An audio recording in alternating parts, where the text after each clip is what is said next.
इस संसार में अगर जीने की योग्यता सीखनी है तो हमें प्रभु श्री राम जी से सीखनी चाहिए। अगर आप उन्हें मनुष्य मानते हैं और मनुष्य की तरह ही अगर आप उन्हें देखें तो आपके तमाम सवालों के जवाब आपको मिल जाएंगे।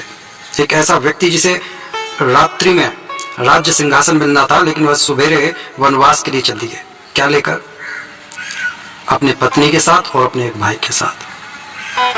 ये तो उनके भाई का प्रेम था और पत्नी का उनके प्रति और भी ज्यादा प्रेम था। वह तो अकेले ही जा रहे थे। लेकिन अब आप सोच कर देखिए, एक व्यक्ति जिसे रात्रि में राज सिंहासन मिल रहा है, वो सुबेरे चल दिया अपने संतों के कपड़े पहनकर, लेकिन अपना क्षत्रिय धर्म नहीं छोड़ा। हाथ में उनके धनुष था, कांधे पर तरकश था और वो चले जा रहे हैं। क्या उनके दिमाग में एक बार ये बात नहीं आई होगी कि कहां पर रहूंगा, क्या खाऊंगा, क्या पहनूंगा, क्या ओढ़ूंगा, क्या बिछाऊंगा? फिर ऐसी क्या चीज थी उनके पास? लोग छूटते ही कहेंगे वो तो भगवान थे, वो तो कहीं पर भी रह सकते थे। अगर वो भगवान थे, कहीं पर भी रह सकते थे, इसमें दो राय नहीं है।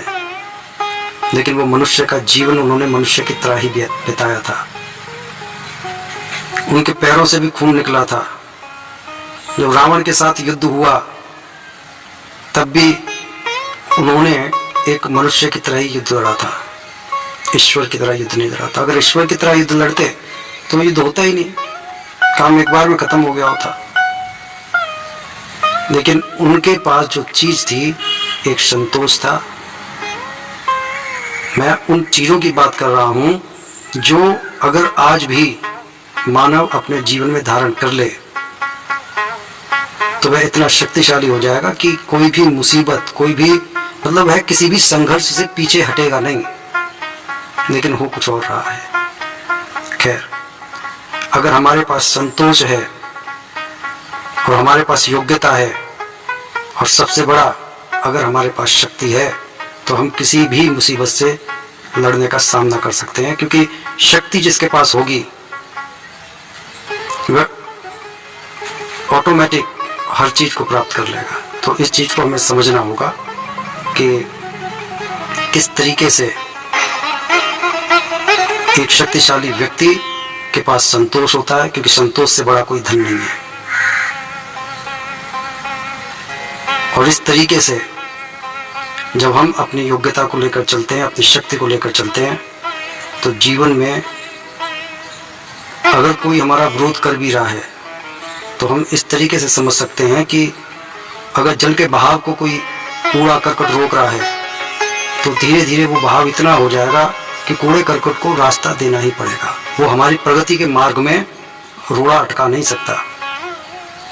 लेकिन जो लोग भयभीत हो जाते हैं और जो लोग भयभीत हो जाते हैं, डर जाते हैं, वो या तो आत्मसमर्पण कर देंगे, आत्महत्या कर लेंगे, घुटनों पर आ जाएंगे।